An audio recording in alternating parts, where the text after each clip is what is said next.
दाऊद इब्राहिम से जुड़ी कुछ रोचक व चकित कर देने वाली बातें।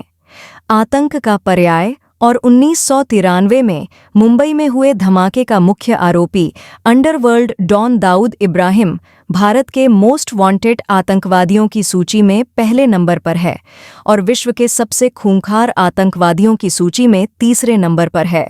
कश्मीर में आतंकवादी गतिविधियां बढ़ाने में भी दाऊद की सक्रियता मानी जाती है। दाऊद आज भी पाकिस्तान में रहकर भारत में अपने नापाक इरादों को अंजाम दे रहा है। डॉन दाऊद इब्राहिम पाकिस्तान के कराची में है। इस बार यह दावा इंडिया टुडे ने डॉन की नई फोटो छापकर अपनी खबर में किया है। 1993 के मुंबई सीरियल बम ब्लास्ट के बाद यह दाऊद की पहली फुल लेंथ फोटो है। रिपोर्ट की माने तो ये फोटो भारतीय पत्रकार विवेक अग्रवाल ने खींची थी, जो कुछ साल पहले कराची गए थे। दाऊद वह नाम है जिसे भारत में आतंक के रूप में पहचाना जाता है। आपको बता दें कि दाऊद वही शख्स है जिसने मुंबई को 90 के दशक की शुरुआत में सीरियल बम धमाकों से हिला दिया था। उस दर्द को आज भी मुंबई के लोग नहीं भूल सके हैं। जिस फोटो को इंडिया टुडे ने खबर में जगह दी है वह 1985 के बाद दाऊद इब्राहिम की पहली ऐसी तस्वीर है जिसमें वह पूरा दिखाई दे रहा है। इस फोटो में दाऊद बिना मूंछ के नजर आ रहा है। उसने अपना चेहरा छुपाने के लिए किसी भी तरह की कोई प्लास्टिक सर्जरी नहीं करवाई है। उसने तस्वीर में काला और सफेद रंग का कुर्ता पायजामा पहन रखा है। जिस अंडरवर्ल्ड डॉन दाऊद को भारत की सरकार खोज रही है, जिसकी तलाश में इंटरपोल की पुलिस बेचैन है, वह दाऊद इब्राहिम और कहीं नहीं पाकिस्तान की गोद में बैठा हुआ है। जी हां, वह पाकिस्तान में ही है। इंडिया टुडे ने जो दाऊद इब्राहिम की तस्वीर छापी है वह कराची की है, यानी वह कराची में है। इस तस्वीर के जारी होने के बाद पाकिस्तान एक बार फिर बेनकाब हो गया है। हालांकि पाकिस्तान हमेशा से यह कहता रहा है कि दाऊद पाकिस्तान में नहीं है। भारत की खुफिया एजेंसी रॉ को साल 22 अगस्त 2021 को दाऊद की एक फ़ोटो मिली थी। फ़ोटो के साथ ही उसके पाकिस्तानी पासपोर्ट की कॉपी भारत की खुफिया agency research and analysis wing R&AV ने जुटाई थी ये डॉक्यूमेंट्स। भारत ने दाऊद के खिलाफ पाकिस्तान को अपने डोजियर में सौंपे थे। दाऊद को 2 पासपोर्ट कराची से जारी किए गए थे, जबकि बाकी 2 रावलपिंडी से। एक टीवी चैनल ने अपनी रिपोर्ट में कहा था कि कराची के ही क्लिफ्टन इलाके में दाऊद ने एक और बंगला खरीदा है। यह बंगला यहाँ के मशहूर ज़ियाउद्दीन हॉस्पिटल के पास है। उस समय रिपोर्ट आई थी कि दाऊद और उसकी पत्नी महजबीन दोनों ही बीमार रहते हैं और इमरजेंसी के लिए यह बंगला लिया गया है ताकि ज़रूरत पड़ने पर जल्द हॉस्पिटल पहुंचा जा सके। 59 साल के हो चुके दाऊद की फैमिली से जुड़े ट्रैवल डॉक्यूमेंट्स रॉ और दूसरी एजेंसियों ने हासिल किए थे। दाऊद कानून से बचने के लिए 1986 में ही दुबई चला गया था।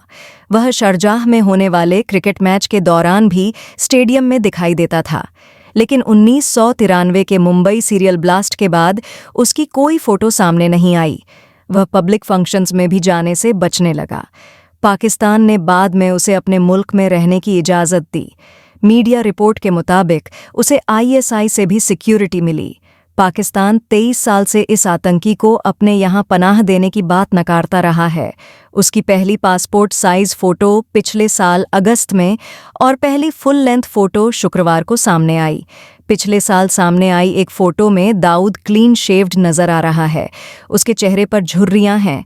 फ़ोटो से यह भी पता चलता है कि दाऊद ने प्लास्टिक सर्जरी नहीं कराई है।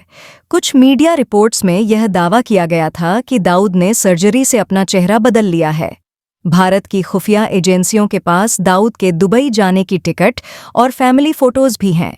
भारत की खुफिया एजेंसी रॉ को दाऊद की 2012 की एक फ़ोटो मिली थी। दाऊद के 3 पाकिस्तानी पासपोर्ट मिले हैं, लेकिन तीनों में दाऊद ने अलग अलग एड्रेस लिखवाया है। दाऊद की पत्नी महजबीन शेख के नाम पर बिजली का बिल मिला है। बिल अप्रैल 2015 का है। इस बिल पर D13 block 4 Karachi development authority sector 5 Clifton का पता दर्ज है। रॉ के अलावा भारत की बाकी खुफिया एजेंसियों के हाथ जो सबूत लगे हैं, उनके मुताबिक दाऊद का परिवार पाकिस्तान से दुबई के बीच कई बार ट्रैवल कर चुका है। डॉक्यूमेंट्स के मुताबिक दाऊद की पत्नी महजबीन और बेटी माजिया 4 जनवरी 2015 को एमिरेट्स एयरलाइंस की फ़्लाइट से कराची से दुबई गए थे। वहां से वे दाऊद की दूसरी बेटी माहरुख और दामाद जुनैद मियांदाद, पाकिस्तान के पूर्व क्रिकेटर जावेद मियांदाद का बेटा, के साथ 11 जनवरी को वापस लौटे।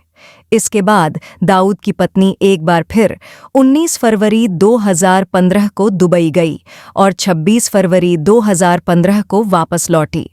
दाऊद का बेटा मोइन, उसकी बीवी सानिया और उसके बच्चों ने भी मार्च से मई 2015 के बीच कई बार कराची से दुबई के बीच ट्रैवल किया। मोइन पत्नी सानिया और बच्चों के साथ 30 मई 2015 को दुबई से फिर कराची आया। भारतीय एजेंसियों के पास दाऊद की फैमिली के सभी लोगों के पासपोर्ट नंबर और एयर टिकट के डिटेल्स हैं। दाऊद इब्राहिम का जन्म 27 दिसंबर 1955 महाराष्ट्र में रत्नागिरी जिले के मुमका में एक पुलिस कांस्टेबल के यहाँ हुआ। दाऊद और पाकिस्तानी सरकार दोनों एक दूसरे के सहयोगी थे। एक तरफ आईएसआई ड्रग्स तथा अन्य मादक पदार्थों की तस्करी का कारोबार करता था, उसके बदले में दाऊद पाकिस्तान सरकार की तरफ से उस पाकिस्तानी कोर ग्रुप का हिस्सा था जो विदेशों में आतंकवाद के खिलाफ जंग करता था। दाऊद इब्राहिम अंडरवर्ल्ड में 1984 में आया। इससे पहले वो डोंगरी इलाके में चोरी, डकैती, लूटपाट इत्यादि करता था। उसी दौरान पठान बासु दादा के गैंग ने उसके बड़े भाई की गोली मारकर हत्या कर दी।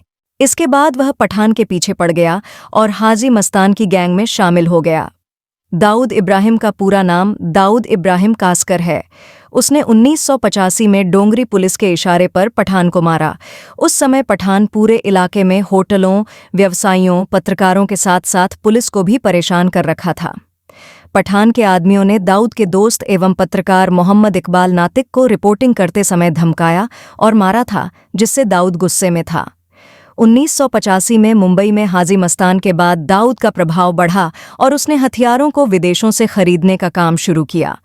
उस समय उसका पसंदीदा हथियार तलवारें, चाकू तथा देशी रिवॉल्वर तमंचा शामिल है, जो रामपुर में बनाया जाता था। इसके बाद उसने AK-56A तथा AK-47 का प्रयोग शुरू कर दिया। दाऊद अमेरिका के नेतृत्व वाली आतंकवाद रोधी दस्ते का पाकिस्तान सरकार की तरफ से हिस्सा रह चुका है।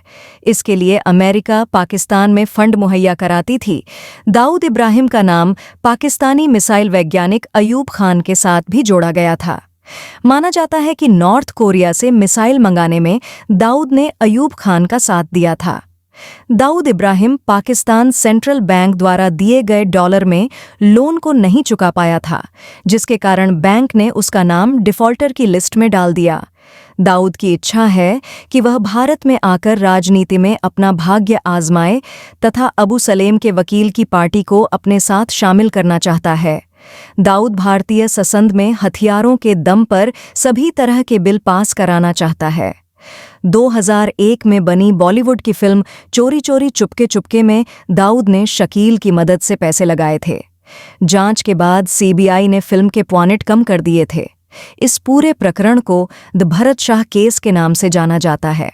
भारतीय क्रिकेट टीम के पूर्व कप्तान दिलीप वेंगसरकर ने चौंकाने वाला खुलासा किया था, जिसमें उन्होंने कहा कि अंडरवर्ल्ड डॉन दाऊद इब्राहिम ने 1986 में भारतीय टीम के शारजाह दौरे पर खिलाड़ियों को मैच फिक्स करने के लिए कार देने का प्रस्ताव दिया था। लेकिन उस समय टीम के कप्तान रहे कपिल देव ने न सिर्फ दाऊद की इस पेशकश को ठुकरा दिया था, बल्कि दाऊद को डांट कर भगा भी दिया था। वेंगसरकर ने कहा कि कपिल देव ने दाऊद से पूछा कि तुम कौन हो। जब कपिल देव ने दाऊद को डांटकर प्रेस कॉन्फ्रेंस से भगा दिया, उसके बाद मजबूर होकर दाऊद को अपने उस प्रस्ताव को रद्द करना पड़ा जिसमें उसने टीम इंडिया को कार देने की पेशकश की थी। कपिल ने दाऊद को डांटकर भगाया और कहा, चल निकल बाहर। दिलीप वेंगसरकर के अनुसार यह पूरा मामला 1986 में भारतीय टीम के शारजाह दौरे का है। वेंगसरकर ने कहा, प्री मैच प्रेस कॉन्फ्रेंस के बाद दाऊद ड्रेसिंग रूम में घुसा। उस वक्त महमूद भी उसके साथ था। महमूद ने भारतीय टीम के खिलाड़ियों से दाऊद का परिचय एक बिजनेसमैन के तौर पर कराया। दाऊद ने कहा कि अगर टीम इंडिया फाइनल मैच में पाकिस्तान को हरा देती है तो कप्तान सहित भारतीय टीम के सभी खिलाड़ियों को एक एक कार दी जाएगी। वेंगसरकर के अनुसार इसके बाद कपिल ने दाऊद को डांट कर भगा दिया। यह कहानी बताने के पीछे हमारा उद्देश्य किसी की भावना को आहत करना या परेशान करना नहीं है, बल्कि आमजन को शिक्षित व जागरूक करना मात्र है। इस कहानी को लेकर आपके क्या विचार है, कमेंट बॉक्स में ज़रूर लिखें। रियल क्राइम पर आधारित कहानियों के लिए हमारे YouTube चैनल को सब्सक्राइब करें और Facebook पेज पर ज़रूर फॉलो करें। धन्यवाद।